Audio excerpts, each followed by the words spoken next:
I met Gar Demo years ago when he and I were both camp counselors at the Episcopal Church camp in Kansas, Camp Wood. Gar was a young priest with a guitar and a big grin, and all the kids loved him. And he was really just a big kid himself. And when we were at the camp, Gar told the kids and everybody about what it was like when he was a kid. When he was about 13, his family lived in the oil fields of Texas, where his dad worked.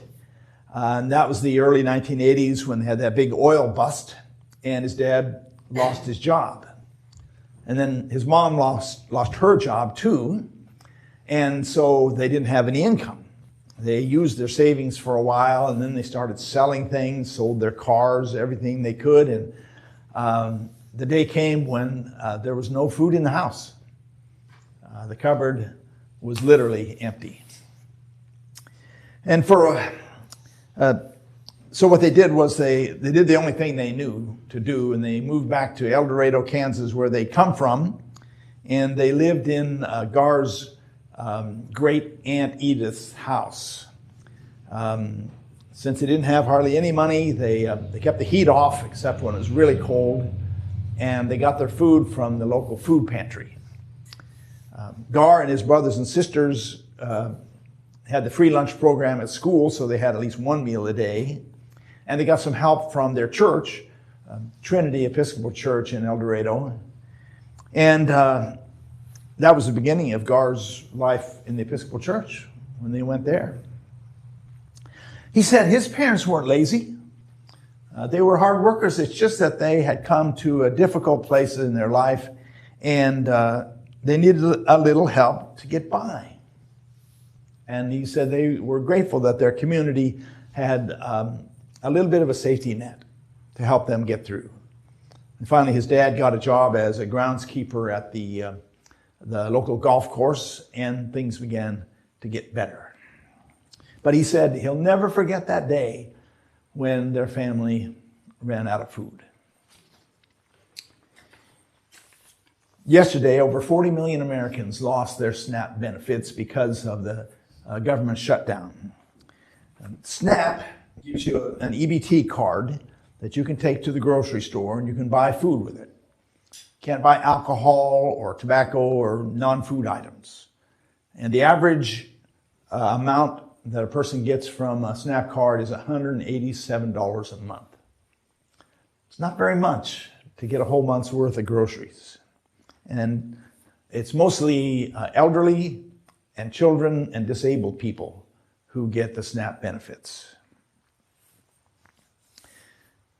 I read a story about a woman who lost her job, and she got to the point where she had to apply for a SNAP card.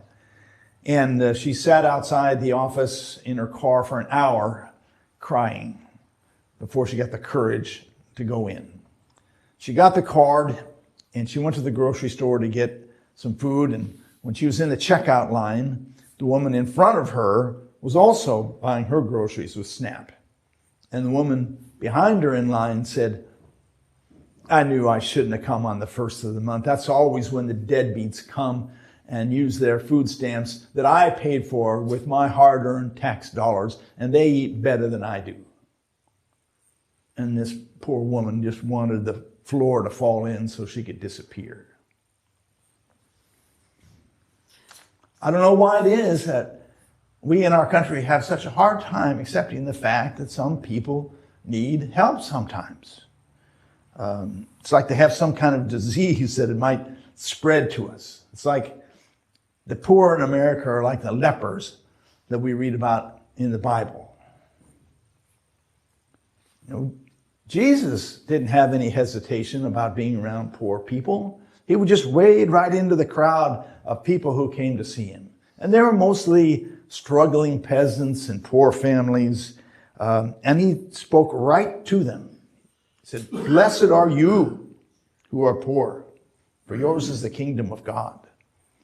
Blessed are you when you are hungry, for you will be filled. Blessed are you when you weep, for you will laugh." You know, we read the Beatitudes from the Gospel of Luke today. And in Luke, Jesus doesn't spiritualize them. He doesn't say, blessed are the poor in spirit, like he does in Matthew. But he's brutally honest. Blessed are you who are poor. Blessed are you who are hungry. So Jesus knows, the grinding reality of poverty. I mean, is there anything more basic than food? If you don't eat, you starve. I mean, food equals life. No wonder Jesus focuses in on food. Blessed are you who are poor. Blessed are you who are hungry. In the Beatitudes, Jesus turns the world upside down. In the Beatitudes, the poor are on top and the rich are on the bottom. Jesus forces us to see the world differently, to have a different vision of what reality is. Compassion instead of competition, empathy instead of exclusion, generosity instead of greed. I wonder if the tech billionaires and the millionaires in Congress have ever gone without a meal. I wonder if they've ever known what it's like to be food insecure. Food insecurity is when you don't know where your next meal is coming from. And if you're a zillionaire, it's easy to cut food stamps. Just say, no, there's no money in the budget. It's easy. I wish that they would walk with Jesus among the crowds of people that come to him. Children, thin. Old people, gaunt. Mothers and fathers, worried.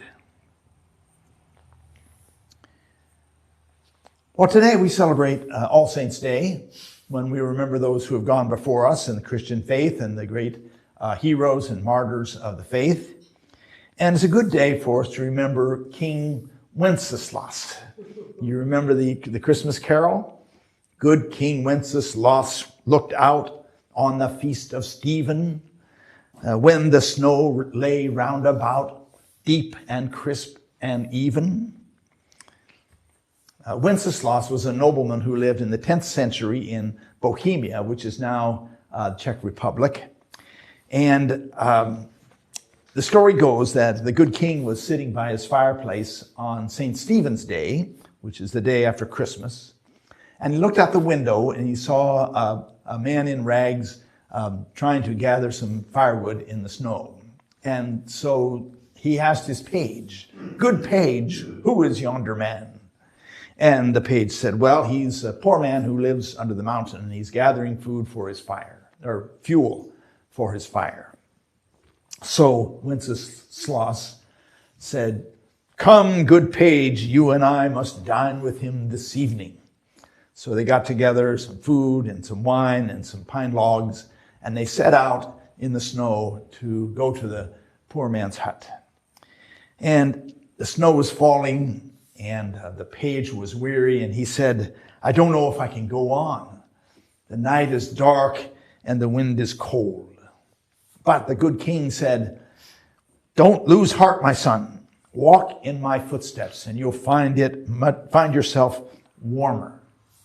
And they say that every place where the good king stepped, the snow melted and the ground was warm there. And so the page was able to follow his master. And they went on through the storm and they celebrated a feast with a poor man in his hut.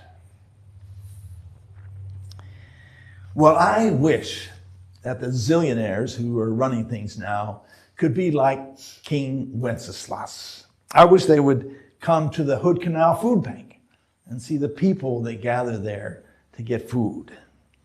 I wish they'd see how important that food is to the lives of real human beings. And then maybe they'd find a way to resume the SNAP payments.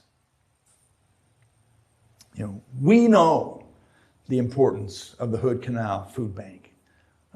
We support it with our donations of food and cash. And we know, blessed are you who are poor, and blessed are you who are hungry?